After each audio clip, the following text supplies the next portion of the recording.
প্রিয় বন্ধুরা, ভালোবাসি অঙ্ক চ্যানেলে সবাইকে স্বাগত। আজ আমরা দশম শ্রেণীর গণিত অধ্যায় 4 করব। এখানে রয়েছে আয়তঘনক বা রেক্ট্যাঙ্গুলার প্যারালেলোপিপেড অর কিউবয়েড। তো প্রথমে আমরা আয়তঘনক কি বা আয়তঘনক সম্পর্কে বিভিন্ন রকম কনসেপ্টগুলো আগে ক্লিয়ার করব, তারপর আমরা আস্তে আস্তে নিজে করে প্রয়োগগুলো করব, তারপরে কষে দেখিতে যাব।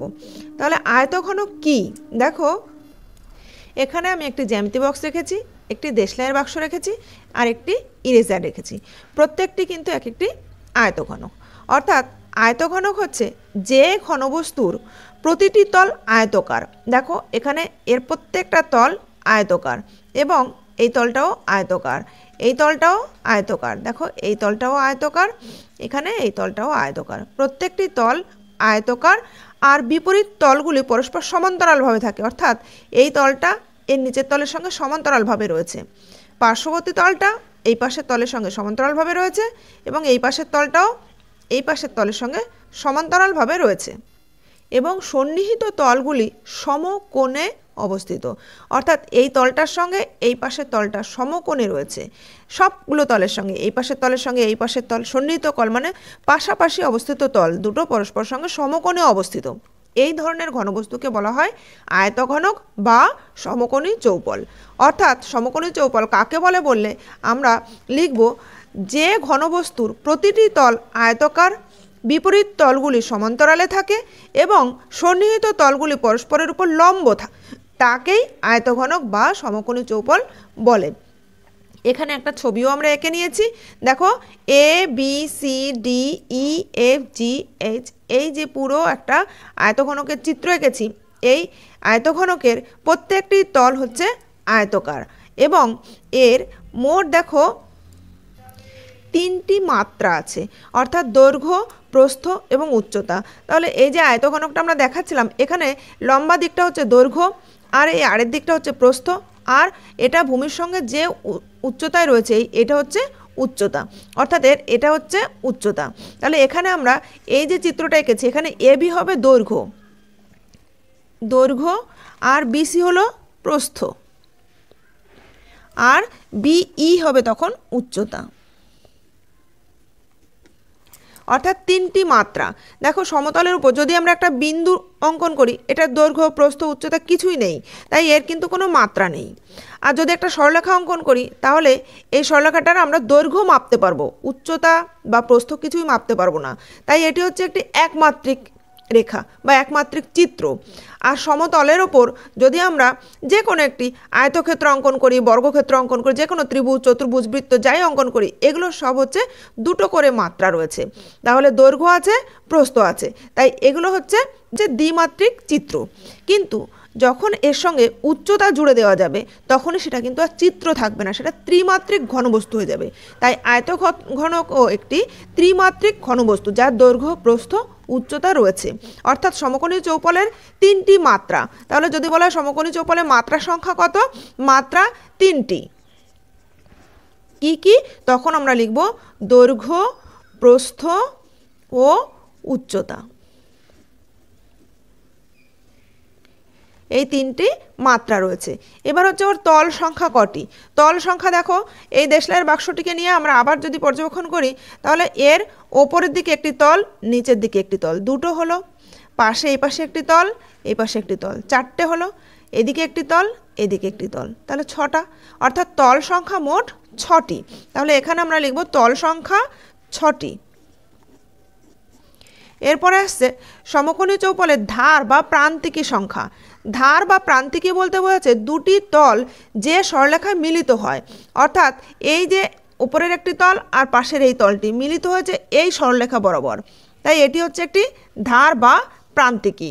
ঠিক একইভাবে এই উপরের তলটি এবং এই পাশের তলটি মিলিত হয়েছে এই রেখা বরাবর, তাই এই রেখাটি হচ্ছে একটি ধার বা প্রান্তিকী। এইভাবে দেখা যাচ্ছে মোট ওপরে 1টা, 2টো, 3টে, 4টে, নিচেও ঠিক একইভাবে 4টে, আর এই পাশের তল আর এই পাশের তল এই দুটো মিলিত হয়েছে এখানে।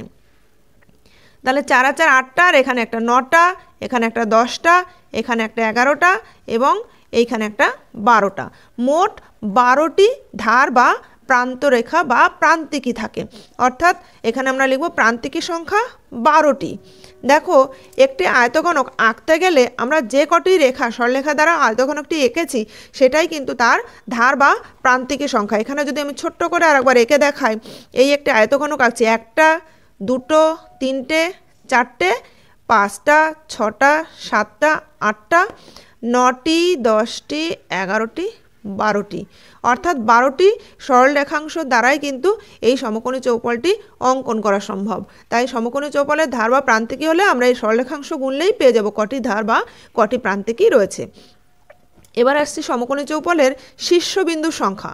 শীর্ষবিন্দু হচ্ছে ধার বা প্রান্তিকীগুলো যেখানে মিলিত হয়েছে সেই বিন্দুগুলোকে বলা হচ্ছে শীর্ষবিন্দু। তাহলে দেখো এইখানে একটা বিন্দু, এখানে 1টা 2টো 3টে প্রান্তিকী মিলিত হয়েছে, 2টো, এখানে 3টে, এই 4টে, 5 6 7 8, তাহলে মোট 8টি শীর্ষবিন্দু থাকে। এখানেও বড় ছবিটাতে ভালো করে বুঝতে পারবে 8টি শীর্ষবিন্দু হলো A B C D E F G H, এই 8টি হলো শীর্ষবিন্দু। তাহলে সমকোণী চৌপলের শীর্ষবিন্দুর সংখ্যা 8টি।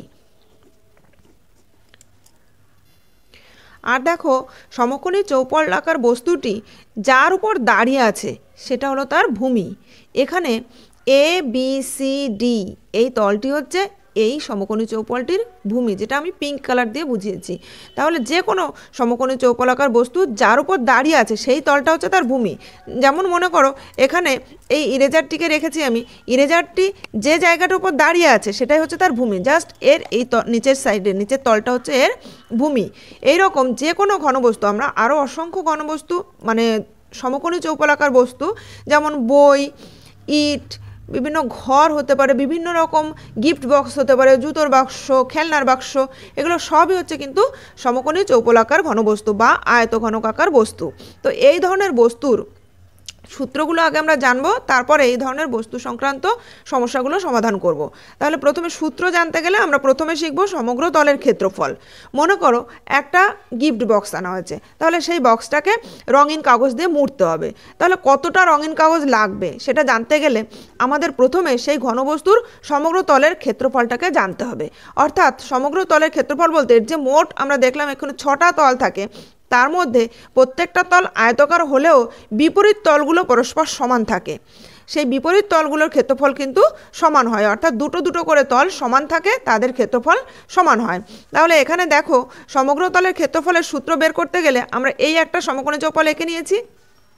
এখানে এটা হচ্ছে তার দৈর্ঘ্য, আর এটা হচ্ছে প্রস্থ, আর এটা হচ্ছে উচ্চতা। তাহলে প্রত্যেকটি তল যেহেতু আয়তকার, আমরা জানি আয়তক্ষেত্রের ক্ষেত্রফলের সূত্র হচ্ছে দৈর্ঘ্য গুণ প্রস্থ। অর্থাৎ এই পিঙ্ক কালারের এই তলটির ক্ষেত্রফল হবে দৈর্ঘ্য গুণ প্রস্থ, আর এই তলের যা ক্ষেত্রফল উপরের তলেরও তাই ক্ষেত্রফল হবে। অর্থাৎ একটা তলের ক্ষেত্রফলকে 2 দিয়ে গুণ করলে আমরা দুটো তলের ক্ষেত্রফল পাবো। তাহলে প্রথমে এই তলের ক্ষেত্রফল লিখছি দৈর্ঘ্য গুণ প্রস্থ, দৈর্ঘ্য গুণ প্রস্থ, তাকে আমরা 2 দিয়ে গুণ করলে দুটো তলের ক্ষেত্রফল পেলাম, উপরেরটা আর নিচেরটা। এবার যদি আমরা ডান দিকের আর বাঁ দিকের এই তল দুটোর ক্ষেত্রফল বের করতে চাই, তাহলে এই তলের ক্ষেত্রফলের বেলায় আমরা লিখব এটা হচ্ছে প্রস্থ আর এটা হচ্ছে উচ্চতা। অর্থাৎ এখানে লিখব আমরা প্রস্থ গুণ উচ্চতা। তাহলে প্রস্থ গুণ উচ্চতা, তাহলে এরকম দুটো তল রয়েছে, ডান দিকে একটা বাঁ দিকে একটা, তাই দুটো তলের ক্ষেত্রফল, তাই আমরা 2 দিয়ে গুণ করলাম, মোট তাহলে আমরা 4টে তলের ক্ষেত্রফল পেয়ে গেলাম, তাই যোগ করে নিলাম। এবার পেছনে যে তলটা রয়েছে, এই পেছনে যে তলটা রয়েছে এই তল এবং সামনের এই তলটা, এই দুটো তলের ক্ষেত্রফল হবে তাহলে এখানে দৈর্ঘ্য গুণ উচ্চতা, অর্থাৎ +2 × দৈর্ঘ্য গুণ উচ্চতা।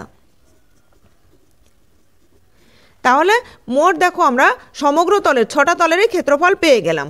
প্রত্যেকটা থেকে 2 কমন নিলে আমরা লিখতে পাচ্ছি 2 × দৈর্ঘ্য গুণ প্রস্থ প্লাস প্রস্থ গুণ উচ্চতা প্লাস দৈর্ঘ্য গুণ উচ্চতা। অর্থাৎ সমকোণী চৌপলের সমগ্র তলের ক্ষেত্রফলের সূত্র হলো 2 ইন্টু দৈর্ঘ্য গুণ প্রস্থ প্লাস প্রস্থ গুণ উচ্চতা প্লাস দৈর্ঘ্য গুণ উচ্চতা। এবার আসছি আমরা সমকোণী চৌপলের আয়তন বা ঘনফল। আয়তন কাকে বলা হয়? কোনো ঘনবস্তু যে পরিমাণ জায়গা জুড়ে থাকে তাকে ওই ঘনবস্তুর আয়তন বলা হয়। অর্থাৎ একটা ঘনবস্তু, যেমন আমরা যে এই যে দেশলাই বক্সটা নিয়েছিলাম, তাহলে এই দেশলাইয়ের বাক্সটার মোট নিচে এবং ওপর মিলে এই 3 ডাইমেনশনে যতটা জায়গা জুড়ে আছে তাকে বলা হচ্ছে ওর আয়তন বা ঘনফল। অর্থাৎ এই বাক্সটার মধ্যে যদি আমরা বালি দ্বারা পূর্ণ করি তাহলে এই কতটা বালি এর মধ্যে রাখা যাবে সেটা নির্ণয় করার জন্য আমাদের এর ভেতরে কতটা জায়গা আছে সেটাকে বের করতে হবে, সেটাই হচ্ছে তার আয়তন বা ঘনফল। অর্থাৎ সমকোণী চৌপলের আয়তন বা ঘনফল নির্ণয় করার জন্য আমরা এর ভূমির ক্ষেত্রফলকে তার উচ্চতা দিয়ে গুণ করব। তাহলে আয়তন বা ঘনফল সমান হচ্ছে ভূমির ক্ষেত্রফল ইন্টু উচ্চতা। ভূমির ক্ষেত্রফল ইন্টু উচ্চতা।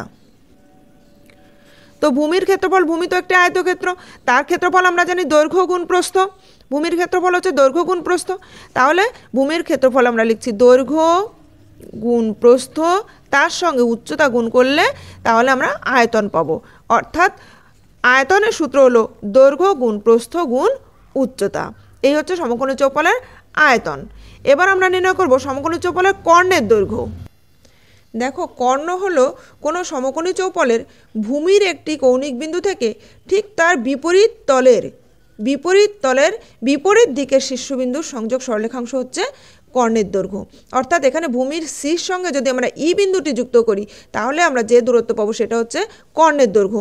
এখানে বি বিন্দুর সঙ্গে যদি আমরা এটা ই এফ জি এইচ লিখি তাহলে বির সঙ্গে এফ বিন্দু যুক্ত করলে যে রেখাংশ পাবো সেটা হবে একটি কর্ণের দৈর্ঘ্য, কিংবা এর সঙ্গে জি বিন্দু যুক্ত করলে যে রেখাংশ পাবো সেটা হবে একটি কর্ণের দৈর্ঘ্য।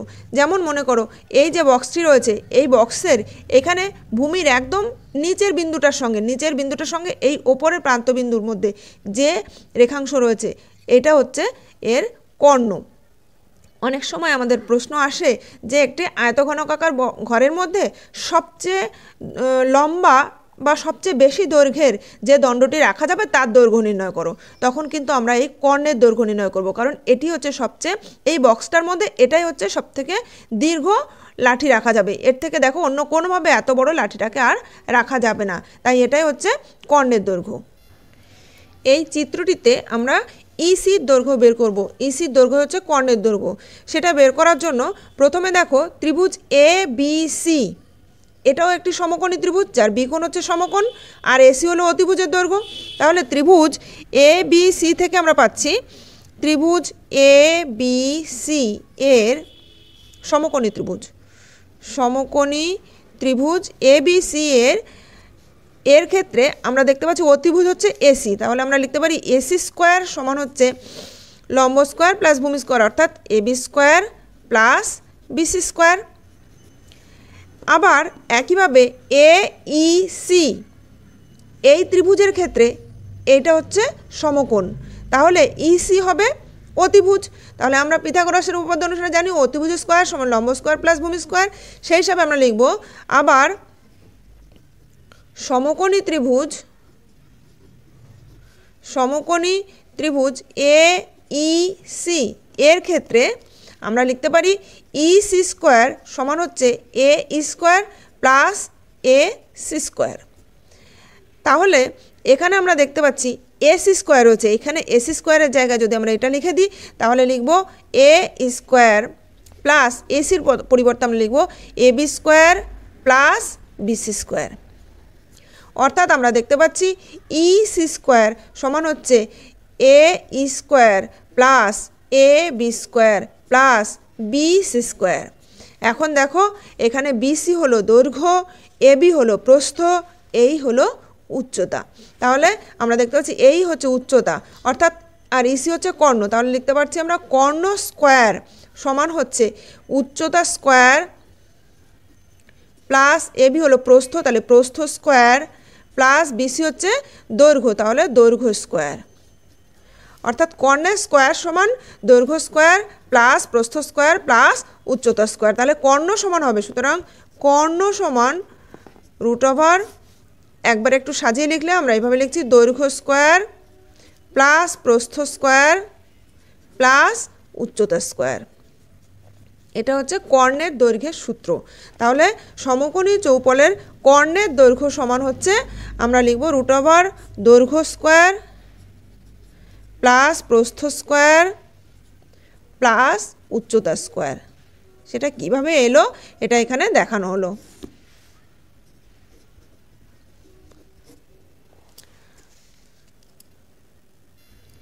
এবার আমরা শিখব ঘরের চার দেওয়ালের ক্ষেত্রফলের সূত্র।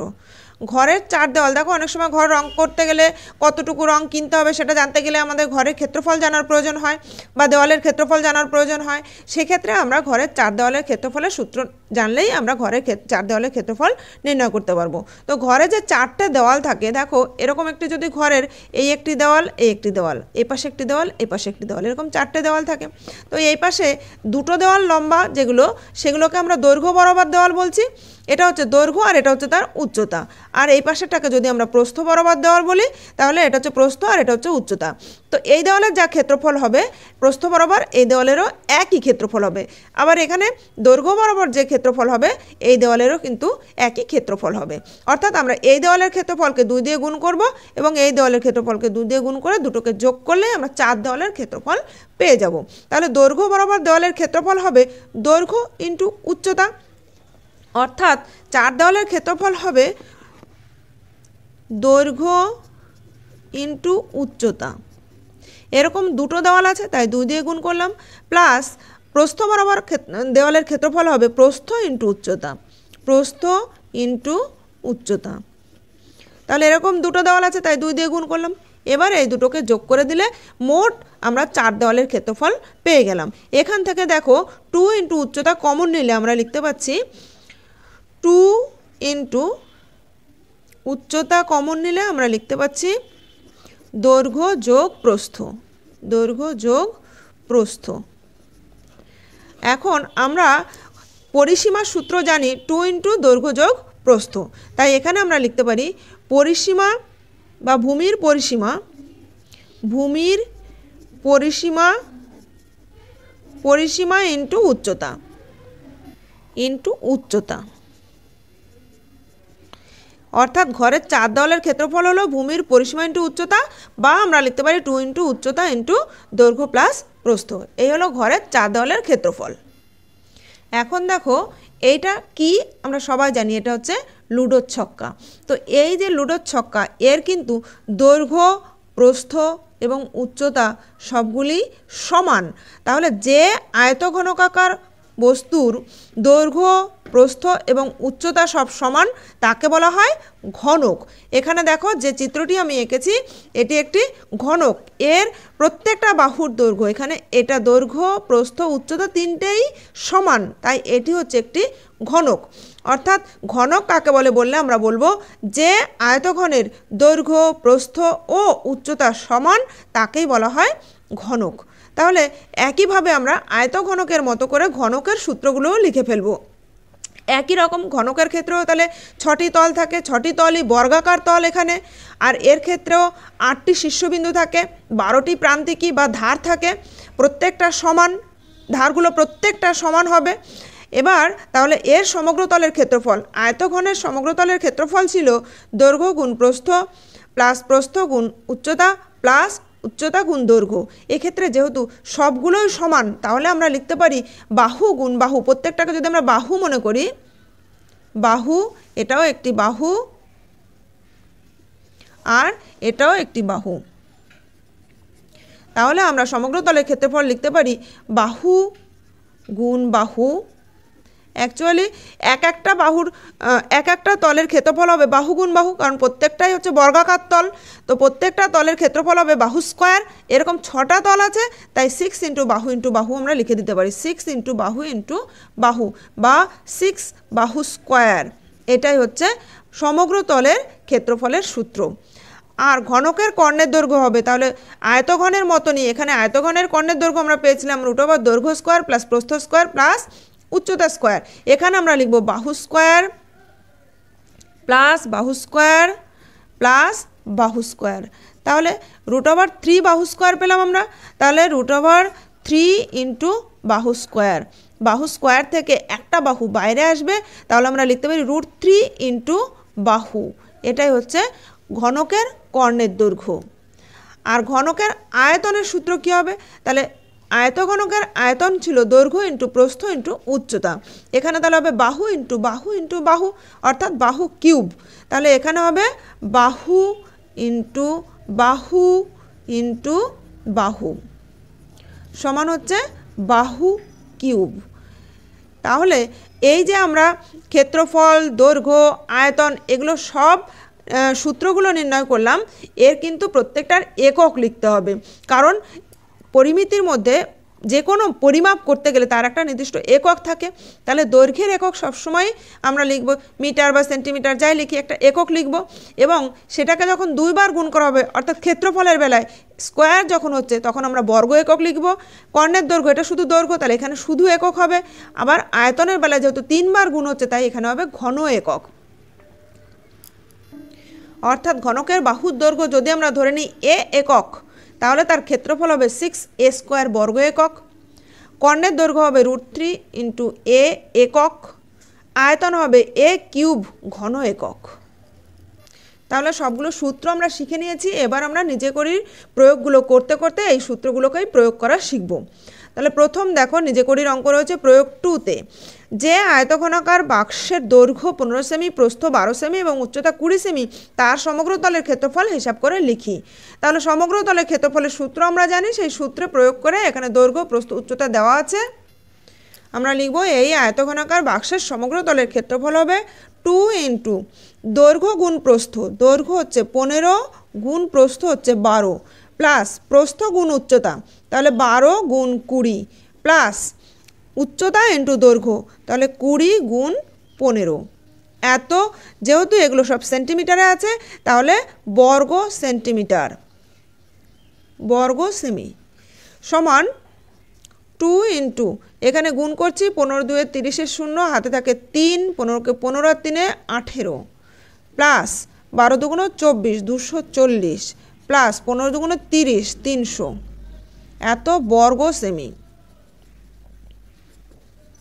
সমান 2 ইন্টু, এবার এদেরকে যোগ করে দিলে আমরা পাচ্ছি, দেখো প্রথমে 0, তারপরে 4, 8 আর 4 12, 2 হাতে 1 থাকে, 3 আর 4, 4 আর 2 6 আর 1 7, 720, এত বর্গ সেমি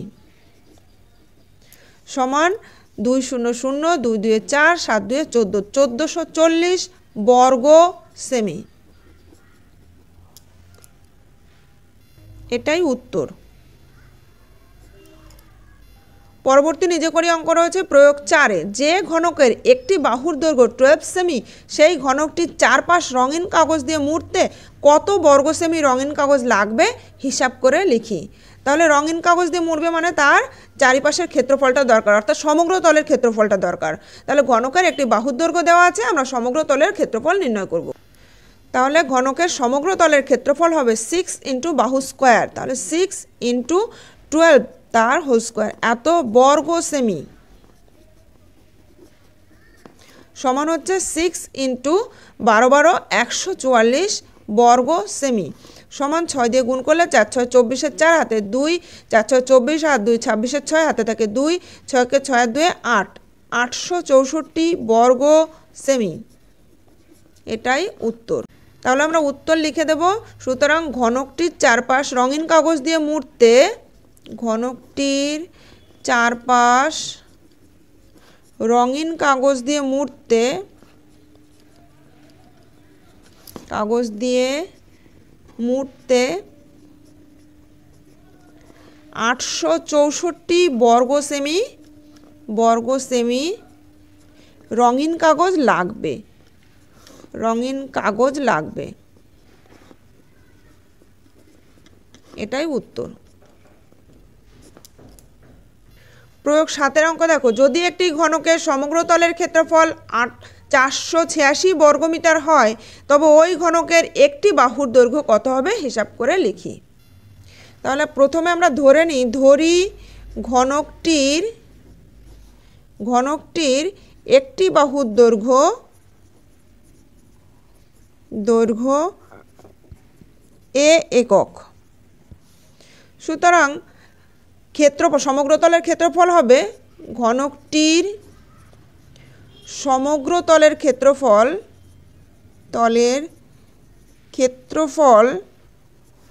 আমরা জানি ঘনকের সমগ্রতলের ক্ষেত্রফল হচ্ছে 6 × বাহু স্কয়ার, তাহলে 6a² বর্গ একক। এখন আমাদের দেওয়া আছে, দেখো আমাদের সমগ্রতলের ক্ষেত্রফল দেওয়া আছে 486 বর্গ মিটার। তাই আমরা এখানে ধরি একটি বাহুর দৈর্ঘ্য a মিটার এবং সমগ্রতলের ক্ষেত্রফল হবে 6a² বর্গ মিটার। তাহলে শর্তানুযায়ী 6a² সমান হচ্ছে 486 বা a² সমান হলো 486/6। 6 দিয়ে কাটাকাটি করলে 6 × 8 = 48, 6 × 6 বা আমরা লিখতে পারি a² সমান হচ্ছে 81 বা a সমান √81। √81 থেকে আমরা পাচ্ছি, সুতরাং a সমান হচ্ছে ±9। কিন্তু যেহেতু বাহুর দৈর্ঘ্য ঋণাত্মক হতে পারে না, অতএব a সমান হচ্ছে 9। সুতরাং আমরা লিখব ঘনকটির প্রতিটি বাহুর দৈর্ঘ্য সমান 9 মিটার। এটাই উত্তর। পরবর্তী নিজে করির অঙ্ক প্রয়োগ 10-এ আমি মিটার তৈরি দুটি ঘনক যাদের প্রত্যেকটির ধার 8 সেমি দৈর্ঘ্যের পাশাপাশি যুক্ত করে একটি আয়তঘনক তৈরি করলাম। এইভাবে তৈরি আয়তঘনকের সমগ্র তলের ক্ষেত্রফল ও কর্ণের দৈর্ঘ্য হিসাব করি। তাহলে দেখো দুটি ঘনক যাদের প্রত্যেকটির ধারের দৈর্ঘ্য হচ্ছে 8 সেমি। তাহলে এই রকম দুটো ঘনককে যদি আমরা পাশাপাশি জুড়ে দিই তাহলে 8 8 16 হবে। এই আয়তঘনকটার দৈর্ঘ্য হবে 16 সেমি, প্রস্থ তো 8ই থাকবে, উচ্চতাও 8 থাকবে। অর্থাৎ আমরা লিখে নেব যে পাশাপাশি দুটি ঘনক যুক্ত করলে যে আয়তঘনক তৈরি হবে তার দৈর্ঘ্য সমান 8 + 8 সেমি সমান হচ্ছে 16 সেমি, আর প্রস্থ সমান 8 সেমি এবং উচ্চতাও 8 সেমি থাকবে। তাহলে উচ্চতা সমান 8 সেমি।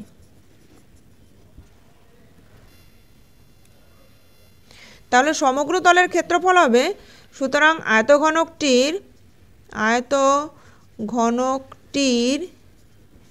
সমগ্র তলের ক্ষেত্রফল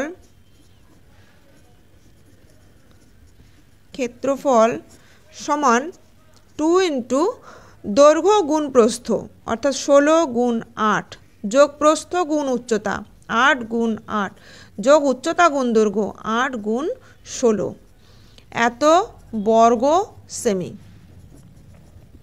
সমান 2।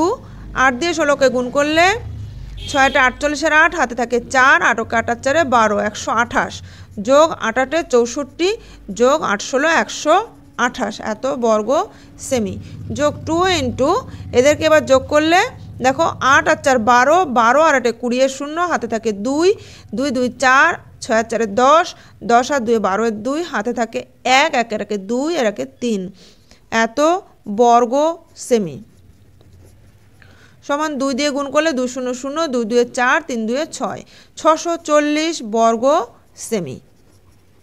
এবার আমরা কর্ণের দৈর্ঘ্য লিখব। তাহলে কর্ণের দৈর্ঘ্য সমান আয়তঘনকটির, সুতরাং আয়তঘনকটির কর্ণের দৈর্ঘ্য সমান দৈর্ঘ্য স্কয়ার প্লাস প্রস্থ স্কয়ার প্লাস উচ্চতা স্কয়ার, অর্থাৎ 16 square plus 8 square plus 8 square এত সেমি। তাহলে 16 16 গুণ করলে হচ্ছে 6 16 96, 6 হাতে থাকে 9, 16কে 16 × 9 25, 256 যোগ 8 8 64 যোগ 8 8 64 এত সেমি সমান হচ্ছে √4 আর 4 8, 8 আর 6 14, 4 হাতে 1 থাকে, 6 আর 7, 7 আর 6 13, 13 আর 5 18 এর 8 হাতে থাকে 1, 2 আর 3 384 দেখো 384কে যদি আমরা এখানে উৎপাদকে বিশ্লেষণ করি, 2 দিয়ে 2 ওকে 2, 1 থাকে 18, 9 2 18, 2 2 4, আবার 2 দিয়ে 9 2 18, 1 থাকে 12, 6 2 12, 2 দিয়ে 4 2 8, 1 থাকে 16, 8 2 16, 2 দিয়ে 2 2 4, 4 2 8, 2 দিয়ে 12 2 24, 2 দিয়ে 6 2 12, 2 দিয়ে 3 2 6, তাহলে 1 জোড়া 2 জোড়া 3 জোড়া 3 জোড়া 2 পাচ্ছি আমরা, আর 6 থাকছে, তাহলে 3 জোড়া 2 থেকে একটা একটা করে বাইরে আসবে, অর্থাৎ আমরা একবারে এখানে লিখে দিচ্ছি সমান রুটের বাইরে আসছে তাহলে 2 × 2 × 2, আর রুটের মধ্যে থাকছে 6, এত সেমি সমান, তাহলে 2 2 4, 4 2 8, 8√6, 8√6 সেমি। এটাই উত্তর। পরবর্তী নিজে করি অঙ্ক রয়েছে প্রয়োগ 12তে, যে ঘনকের একটি বাহুর দৈর্ঘ্য 5 সেমি তার আয়তন কত ঘন সেমি হবে। তাহলে ঘনকের আয়তনের সূত্র আমরা জানি বাহু কিউব, অর্থাৎ এখানে হবে 5 কিউব এখানে, তাহলে আমরা লিখছি তার আয়তন সমান 5 কিউব এত ঘন সেমি, অর্থাৎ 5 5 25, 5 25 125 ঘন সেমি। এটাই উত্তর। এরপর নিজে করি অঙ্ক প্রয়োগ 18তে, দেখো যদি পাম্পটি ঘন্টায় 37,400 লিটার জল ভর্তি করতে পারত, তাহলে 18 মিটার দীর্ঘ ও 11 মিটার প্রস্থ বিশিষ্ট আয়তাকার জলাধারে 17 ডেসিমিটার উচ্চতার জল ভরার জন্য পাম্পটিকে কতক্ষণ চালাতে হতো হিসাব করে লিখি। এই অঙ্কটি আগের অঙ্কের সঙ্গে লিঙ্ক রয়েছে, তাই এখানে দেওয়া আছে, আগে এই পাম্পের অঙ্কেরই একটি দেওয়া রয়েছে, তা পাম্পের অঙ্কটির আগে ক্ষমতা এখানে দেওয়া ছিল ঘন্টায় 39,600 লিটার জল শেষ করতে পারে, এখানে সেটা দেওয়া আছে 37,400 লিটার জল শেষ করতে পারে। তাহলে আমরা প্রথমে দেখব যে এই যে জল ভরেছে 18 মিটার দীর্ঘ এবং 11 মিটার প্রশস্ত আয়তাকার জলাধারে 17 ডেসিমিটার উচ্চতার জল, এর আয়তনটা কত। তাহলে 1 ঘন ডেসিমিটারে 1 লিটার জল ধরে, তাহলে প্রথমে আমরা এই মিটারটাকে ডেসিমিটার নেব, এই মিটারটাকেও ডেসিমিটার নেব, নিয়ে এই জলাধারের 17 ডেসিমিটার উচ্চতা বিশিষ্ট জলের আয়তন বের করব, তারপর অত আয়তনের জল শেষ করতে কত সময় লাগে সেটা নির্ণয় করব। তাহলে জলাধারটির দৈর্ঘ্য দেওয়া আছে 18 মিটার, এটাকে আমরা ডেসিমিটার নিলে লিখতে পারি 180 ডেসিমি। প্রস্থ দেওয়া আছে, প্রস্থ 11 মিটার, তাহলে আমরা লিখতে পারি 110 ডেসিমি।